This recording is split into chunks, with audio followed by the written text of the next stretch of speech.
If you want to download an app on a Samsung Galaxy S26, it is pretty straightforward. We have two options. You can either use the Play Store, the Google's Play Store, or Samsung's Store app. So in the case of the Galaxy Store, if you want to download an app, you should be able to find it pretty easily. Of course, you can use the install button. If you find it, for example, on the apps page, you can use this arrow over here.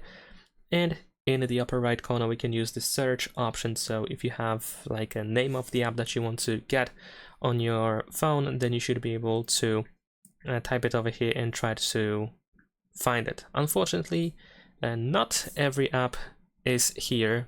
There's definitely a weaker library compared to the Play Store. So I think I can recommend you actually using the Google's Play Store. Of course, in order to use it, we need to use a Google account, but I assume that you have one. And in this case, if you go to apps, then of course we can find some suggestions that you can go through. We can also go to categories in order to find many different categories in which you can look for an app that you might want to download on your phone. You can of course use the search option as well.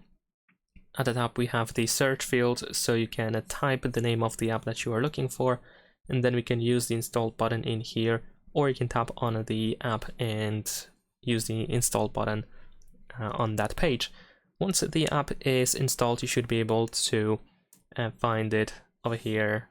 I mean, you should be able to open it over here, or you can just go to the app drawer. And that's pretty much it. Leave a like and subscribe.